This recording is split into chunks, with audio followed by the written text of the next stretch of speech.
Hey everybody. Today we're going to work through 4 advanced counting problems. Each one of these problems indicates a more general technique that you might find useful when you're doing enumeration problems on your own. At their root, they're all relying on the fundamental counting principle, which says that if you have 2 events, one of which can happen in m ways, and the other of which can happen in n ways, then the number of ways that the 2 of them can occur together is m times n. Here's problem 1. 10 guests are seated at a round table at a wedding, but 2 of them are X's and can't sit next to one another. How many arrangements are possible? Here and in the other problems, it's a good idea to pause the video, try it on your own before seeing my solution.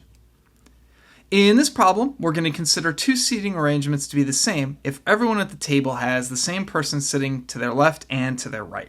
In other words, 2 arrangements aren't going to be considered distinct if they differ only by a rotation. Now, it doesn't matter who we seat first or where we seat them, so let's start by putting one of those X's at the place that I've marked with an X. Now, there are 7 seats left where we can put the other X, 7 possibilities. Regardless of which of those 7 we choose, there are now 8 remaining guests to seat in 8 remaining chairs. The order matters, so there are 8 factorial possibilities for those remaining 8 guests. Overall, the total number of distinct arrangements is 7 times 8 factorial. It's 282,240. What if we also consider arrangements to be the same when each person is sitting next to the same 2 people? In other words, 2 arrangements are going to be the same now also if they differ only by a reflection, like the 2 that I'm showing here. Each of the 282,000 plus arrangements from the original problem is now counted twice, because if I'm seated next to the same 2 people, that can happen in 2 different orderings. So the total number of seating arrangements that's now possible is half of what we had before, 141,120. Problem 2. How many distinct ways can the letters in the word banana be arranged? The answer isn't just 6 factorial, because since some of the letters are indistinguishable, some of those 6 factorial permutations will be indistinguishable as well.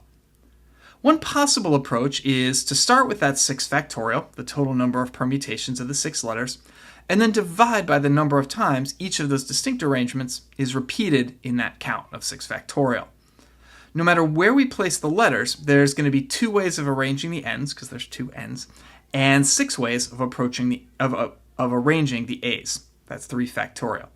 Therefore, the total number of distinct arrangements is 6 factorial divided by 2 factorial times 3 factorial, or 60.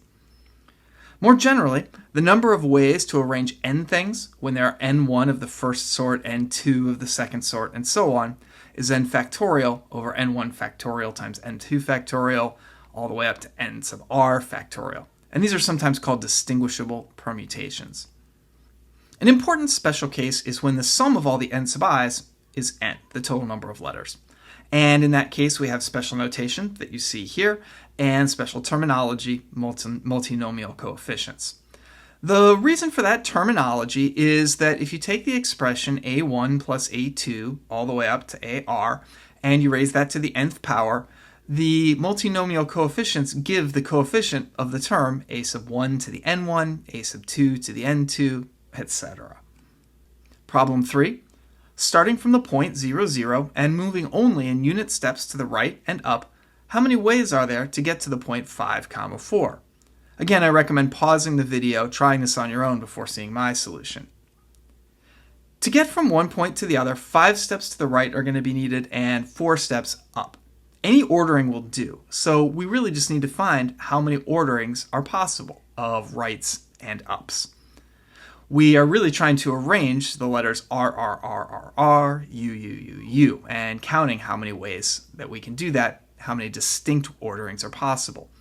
Using the techniques from the last problem, we have 9 factorial over 5 factorial times 4 factorial, or 126. Problem 4. 12 dice are rolled. How many distinct rolls are possible when the order of the rolls doesn't matter? So first imagine rolling the dice and then ordering them from smallest to largest. So you get something like this. What we're trying to do is to determine how many non-decreasing sequences of 12 integers, all of which are between 1 and 6, are possible. It's easier to consider how to distribute the boundaries between successive digits in this case than to look at the digits themselves. For instance, 1, 1, 1, boundary 2, 2, boundary, boundary 4, 4, 4, 4, boundary 5, 5, boundary 6. Each of the 5 vertical bars here is indicating that the digits have increased in value by 1.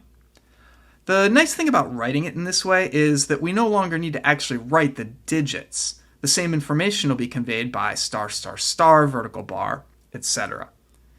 Really what we need to do here is to count the number of ways that 12 stars and 5 bars can be arranged. We can do that using techniques from the previous problems, and the answer is going to be 17 factorial over 12 factorial times 5 factorial, 6,188.